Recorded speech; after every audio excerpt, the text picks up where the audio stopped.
Eso, después de la inundación, 1957.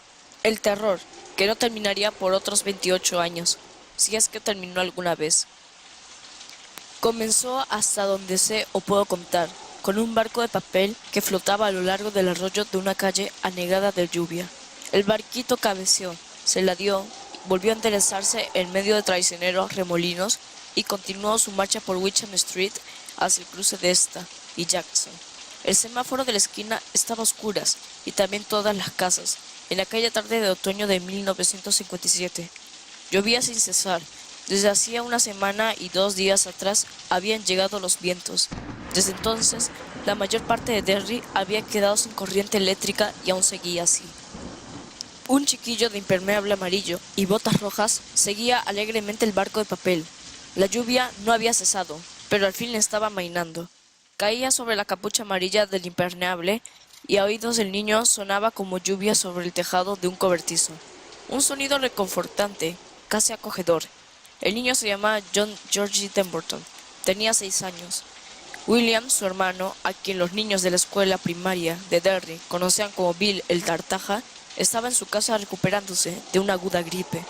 En ese otoño de 1957, 8 meses antes de que comenzaran realmente los horrores y 28 años antes del desenlace final, Bill el Tartaja tenía 10 años. El barquito junto al cual corría George era obra de Bill. Lo había hecho sentado en su cama, con la espalda apoyada en un montón de almohadas mientras la madre tocaba para Elisa en el piano de la sala y lluvia batía monótonamente la ventana de su habitación.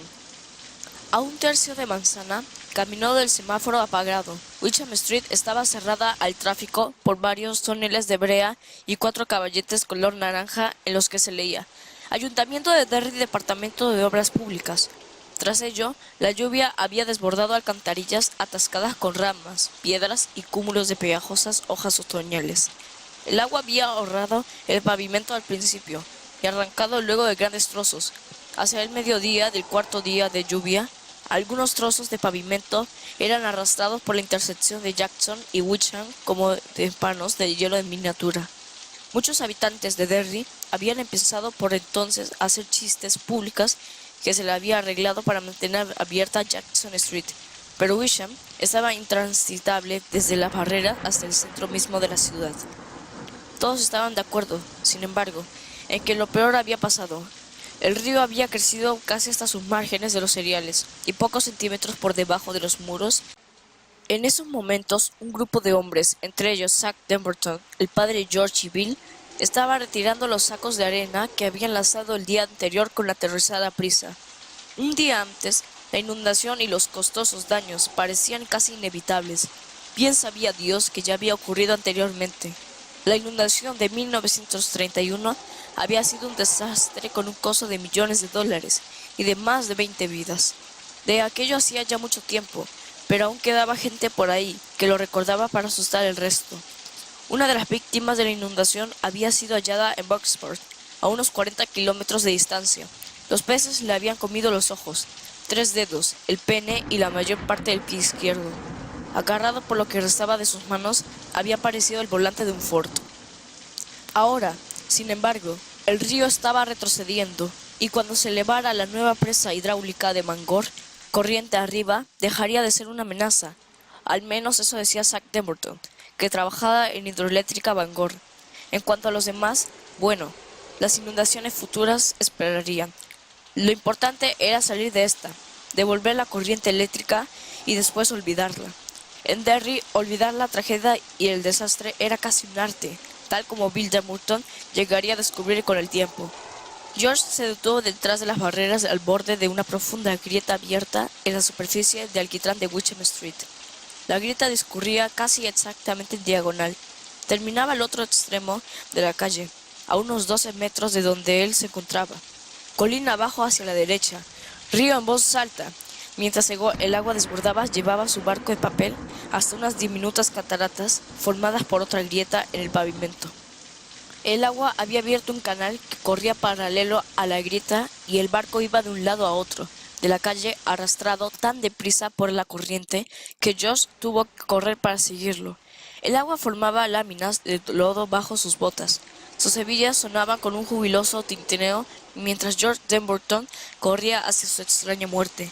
Y el sentimiento que le colmaba en ese momento era simplemente amor hacia su hermano, amor y también cierta tristeza porque Bill no podía estar allí para ver aquello. Claro que él trataría de contárselo cuando volviese a casa, pero sabía que jamás conseguiría que Bill lo viese tal como éste sí lo hubiese conseguido.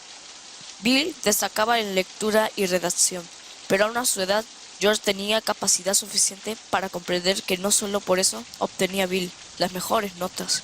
Tampoco era el único que tenía motivo de los que los maestros les gustara tanto sus composiciones. La forma de contar era solo una parte del asunto. Bill sabía ver. El barquito solo era una página arrancada de la sección de anuncios clasificados en el New News de Derry. Pero George lo imaginaba como una torpedera de una película de guerra, de las que él y Bill solían ver en el cine de Derry.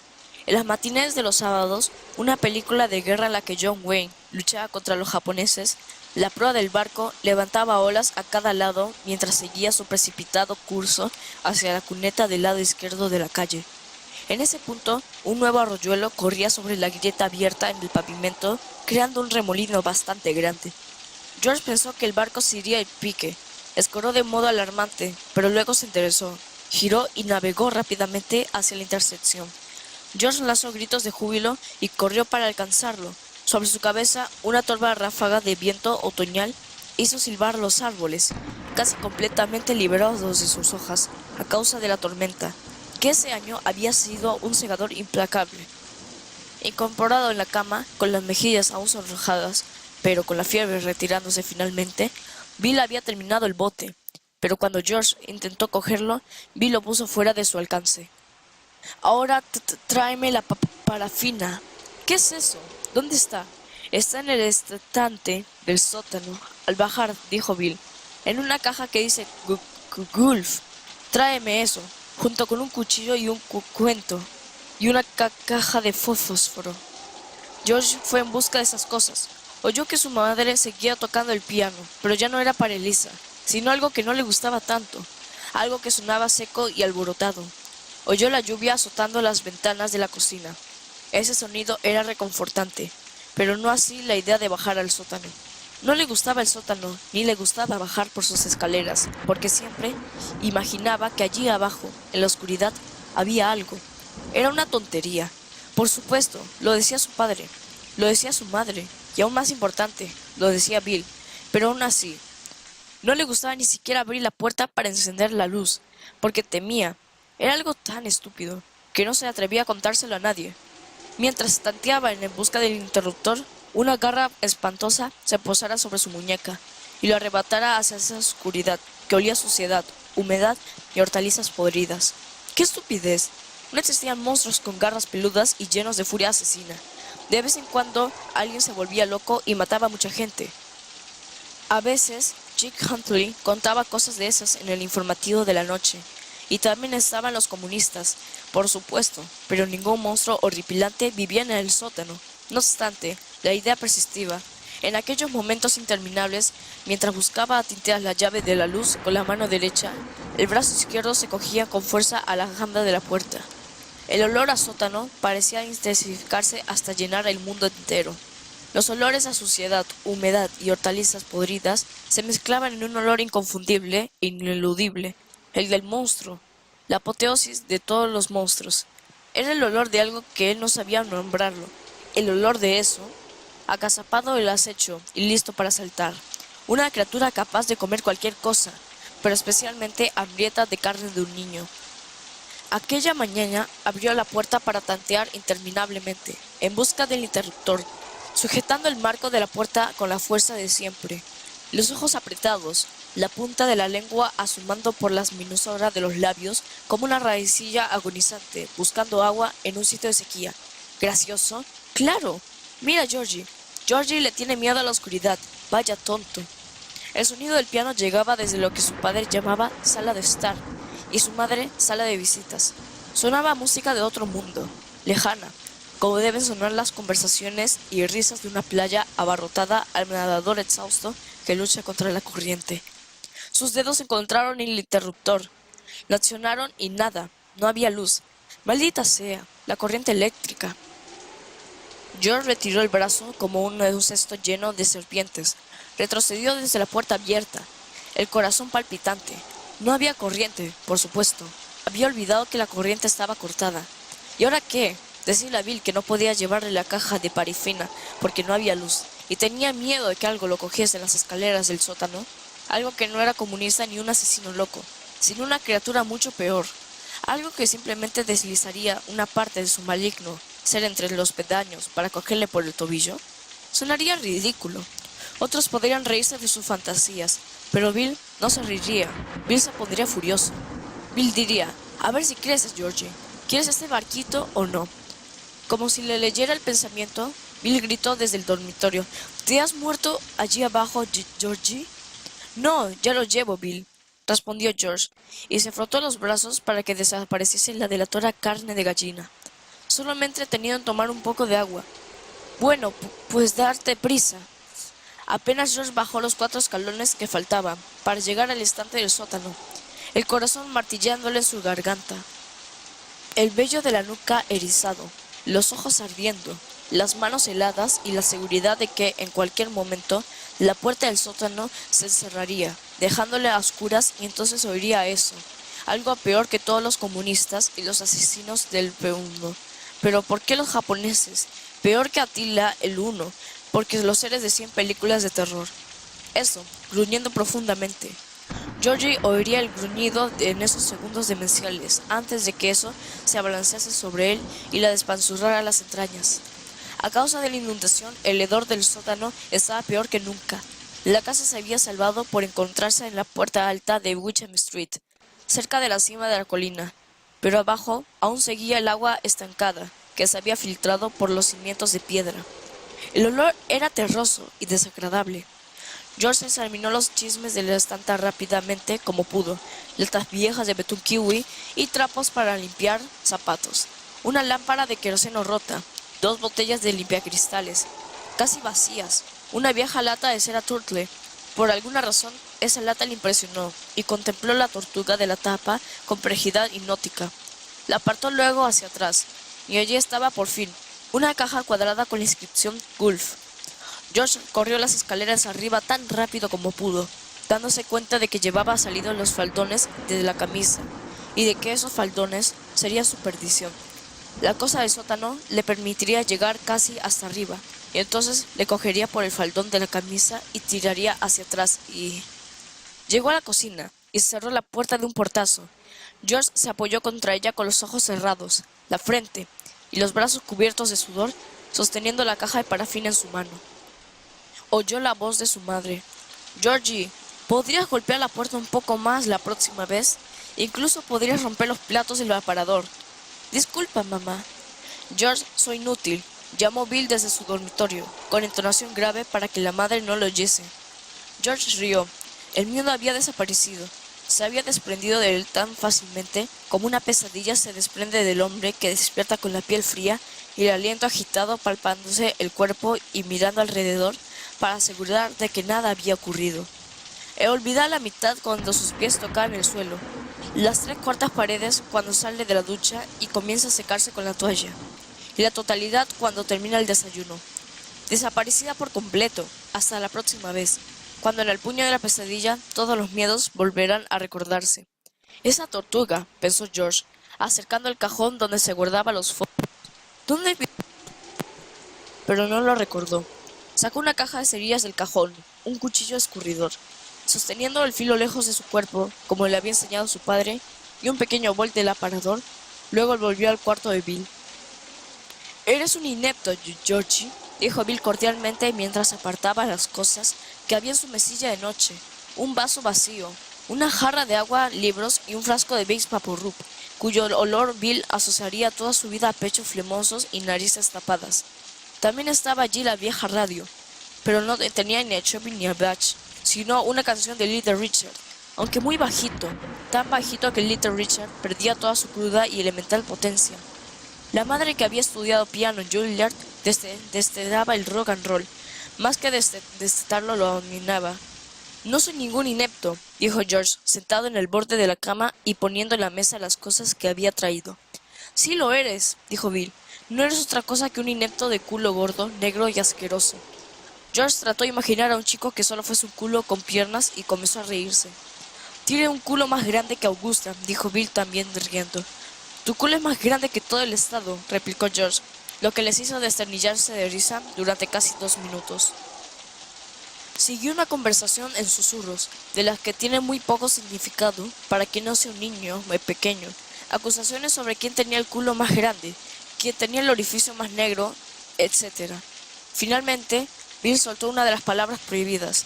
Acusó a George de tener un culo gordo, grande y lleno de mierda, con lo cual rieron a carcajadas. La risa de Bill se convirtió en un ataque de tos. Cuando por fin empezó a ceder, la cara de Bill había tomado un color de ciruela, que George contemplaba con cierta alarma. El sonido del piano se interrumpió. Los dos miraron en dirección a la sala, esperando el ruido del taburete y los pasos impacientes de la madre. Bill hundió la boca en el hueco del codo, sofocando las últimas toses mientras señalaba la jarra.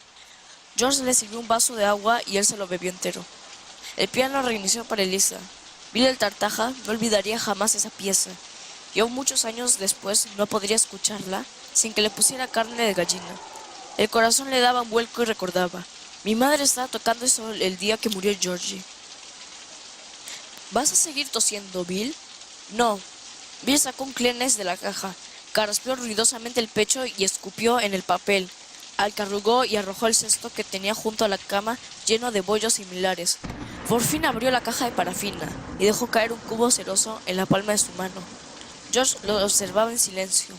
A Bill no le gustaba que él hablase mientras hacía cosas, pero él sabía que si mantenía el pico cerrado, su hermano acabaría por explicar lo que estaba haciendo. Bill cortó con el cuchillo un trocito del cubo de parafina. Luego lo puso en el cuenco, encendió una cerilla y la apoyó contra la parafina. Los dos niños observaron la llamativa amarilla, mientras el vecino agonizante impulsaba la lluvia contra el viento en golpes ocasionales. Hay que impermeabilizar el barco, pero no se hunde al mojarse, dijo Bill. Cuando estaba con George, traumentada un poco, a veces nada en absoluto, en la escuela en cambio tartamudeaba, tanto que hablar le resultaba imposible. Los maestros miraban hacia otra parte mientras Bill se aferraba a los lados de su pupitre con la cara casi tan roja como el pelo y los ojos entrecerrados, tratando de arrancarle alguna palabra a su tersa garganta. Casi siempre la palabra surgía, pero a veces simplemente se negaba. A los 3 años había sido atropellado por un coche y arrojado contra la pared de un edificio. Había estado inocente durante 7 horas. Su madre decía que ese accidente le había provocado la tartamudez. A veces George tenía la sensación de que su padre y el propio Bill no estaban tan seguros. El trozo de parafina se había derretido casi completamente en el cuenco. La llama de la cerilla se apagó. Bill hundió el dedo con el líquido y lo sacó bruscamente con un leve silbido. Luego miró a George con una sonrisa de disculpa. «Quema», dijo. Pocos segundos después, hundió otra vez el dedo y comenzó a untar de cero el barco de papel. El material se secó rápidamente, formando una película lechosa. «¿Puedo poner un poco?», preguntó George. «De acuerdo, pero no manches las mantas, si no quieres que mamá te mate». George hundió un dedo en la parafina, que aún estaba muy caliente, pero ya no quemaba, y comenzó a untar en el otro lado del barco. «No pongas tanto, culo sucio», dijo Bill. «¿Quieres que se hunda en el viaje inaugural?» «Perdona». George terminó de untar la parafina, y luego sostuvo el barco en las manos. Estaba un poco más pesado, pero no mucho. «¡Guau!», exclamó. «Voy a salir para hacerlo navegar». «Sí, ve», dijo Bill. De pronto parecía cansado y no muy bien. «Me gustaría que vinieras», dijo George. Le hubiese gustado de veras. Bill a veces se ponía mandón al cabo de un rato, pero siempre tenía ideas estupendas. En realidad, el barco es tuyo. «A mí también me gustaría ir», dijo Bill sombrío. «Ya». George cambió el peso del cuerpo de un pie al otro, con el barco en la mano. «Ponte el impermeable y las botas», advirtió el mayor, «si no quieres pescar una gripe como la mía». «Casi seguro que la pesca de todos modos, por mis gérmenes». «Gracias, Bill. Es un barco muy bonito». Y entonces hizo algo que no había hecho hace tiempo, algo que Bill jamás olvidaría. Besó a su hermano en la mejilla. «Ahora sí la vas a pescar, culo sucio», dijo Bill más animado. Sonrió. «Y guarda estas cosas, si no a mamá le daré un ataque». «Está bien». George recogió todo y cruzó la habitación con el bote precariamente encaramado a la caja de parafina que iba dentro del bol. Georgie. George se volteó para ver a su hermano. Ten cuidado. Descuida. Frunció el entrecejo. Eso era algo que decían las madres, no los hermanos mayores. Resultaba tan extraño como haberle dado un beso a Bill y salió. Bill jamás volvió a verlo.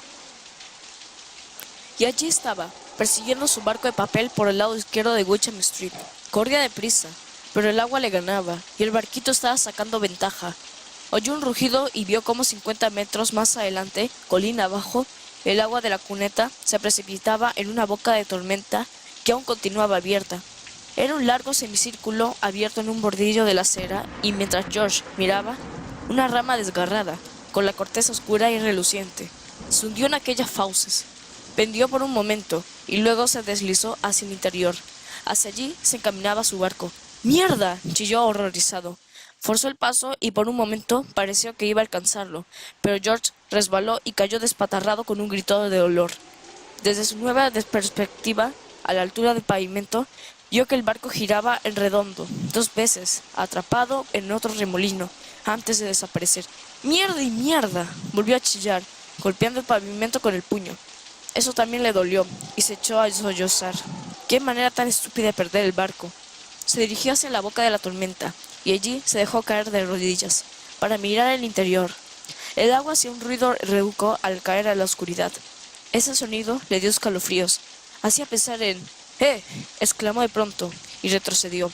Allí adentro había unos ojos amarillos, ese tipo de ojos que él siempre imaginaba, sin verlos nunca, en la oscuridad del sótano. ¿Es un animal?, pensó. Eso es todo, un animal, a lo mejor un gato que quedó atrapado. De todos modos, estaba por echar a correr a causa del espanto que le produjeron aquellos ojos amarillos y brillantes. Sintió la áspera superficie del pavimento bajo los dedos y el agua fría que corría alrededor.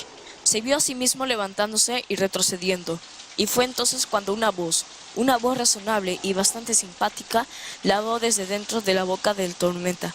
«Hola, Georgie». Georgie parpadeó y volvió a mirar. Apenas daba crédito a lo que veía. Era algo sacado de un cuento o de una película donde uno sabe que los animales hablaban y bailan. Si hubiera tenido 10 años o más, no habría creído en lo que estaba viendo, pero no tenía 16 años, sino 6. En la boca de tormenta había un payaso. La luz era suficiente para que George Dumbarton estuviese seguro de lo que veía. Era un payaso como en el circo o en la tele. Parecía una mezcla de Bozo y Clarabelle en el que hablaba haciendo sonar su bocina en Howdy Doody.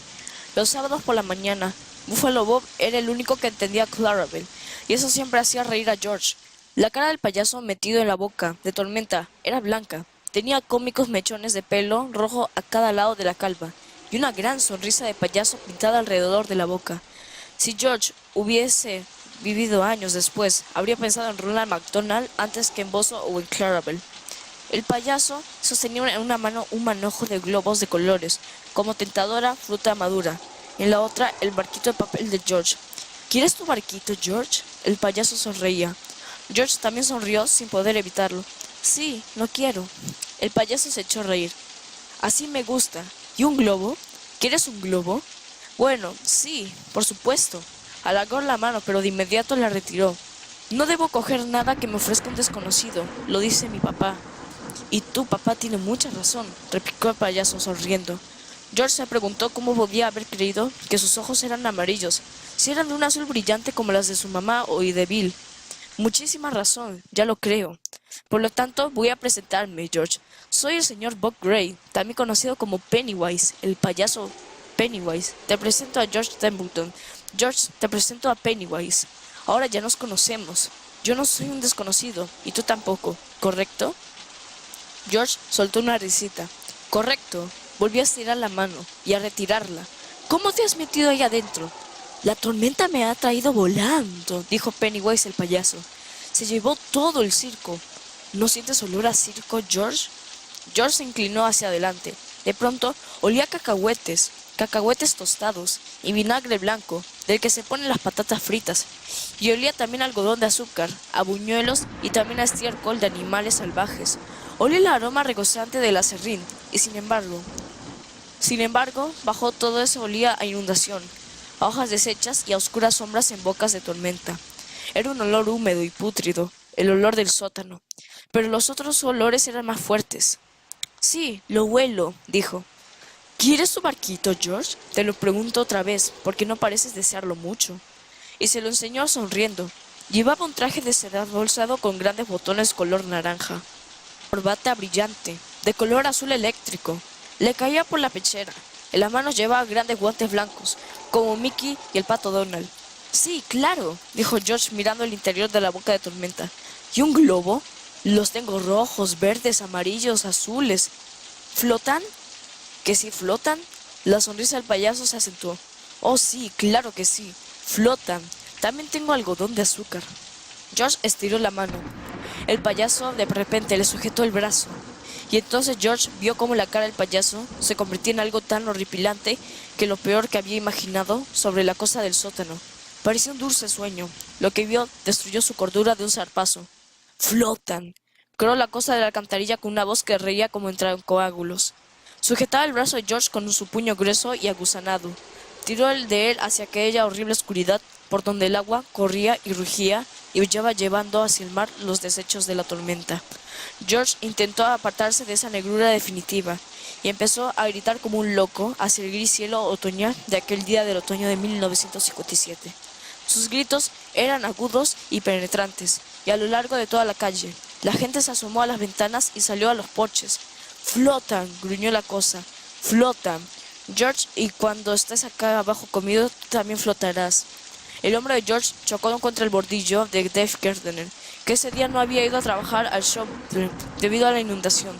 Vio solo un niño de impermeable amarillo, un niño que gritaba y se retorcía en el arroyo mientras el agua lodosa le corría sobre la cara, haciendo que sus alaridos sonaran burbujeantes. «Aquí abajo todo flota», susurró aquella voz nauseabunda, riendo, y de pronto sonó un desgarro, y hubo un destello de agonía, y George Demogorgon dejó de existir. Dave Gardner fue el primero en llegar. Aunque se llegó solo 45 segundos después del primer grito, George Demogorgon ya había muerto. Gardner lo agarró por el impermeable, tiró de él hacia la calle, y al girar el cuerpo de George, también él empezó a gritar. El lado izquierdo del impermeable del niño estaba en un rojo intenso. La sangre fluía hacia la alcantarilla desde el agujero donde había estado el brazo izquierdo. Un trozo de hueso, horriblemente brillante, asomaba por la tela rota. Los ojos del niño miraban fijamente el cielo, y mientras Dave retrocedía a tropezones hacia los otros que ya corrían por la calle, empezaron a llenarse de lluvia. En alguna parte del interior de la boca de tormenta, que ya estaba casi colmada por el agua, no podía haber nadie allá adentro, declararía más tarde el comisario del condado a un periodista del News de Derry con frustración indescriptible. Nadie habría resistido a aquella corriente brutal. El barquito de George siguió su veloz marcha por aquellas cámaras tenebrosas y por largos corredores de cemento en los que el agua rugía y repicaba. Durante un rato corrió paralelo a un pollo muerto que flotaba con sus amarillentas patas apuntadas hacia el techo chorrante. Luego, en alguna confluencia al este de la ciudad, el pollo fue arrastrado hacia la izquierda mientras el barquito de George seguía en línea recta. Una hora después, mientras la madre de George le administraban una dosis de sedantes en la sala de guardia del hospital, y mientras Bill, el tartaja, aturdido, pálido y silencioso en su cama, escuchaba los asperosos sollozos de su padre en la sala donde la madre había estado tocando para Elisa. El barquito salió por un tubo de cemento, como una bala por la boca de un revólver, y navegó a toda velocidad, por una zanja hasta un arroyuelo. Cuando se incorporó al hirviente y henchido río Pennsauken, 20 minutos después, en el cielo empezaba a asomar los primeros claros de la luz. La tormenta había pasado. El barquito se tambaleaba y se sumergía, y a veces se llenaba de agua, pero no se hundió. Los dos hermanos lo habían impermeabilizado bien. No sé dónde acabó por naufragar, si alguna vez lo hizo.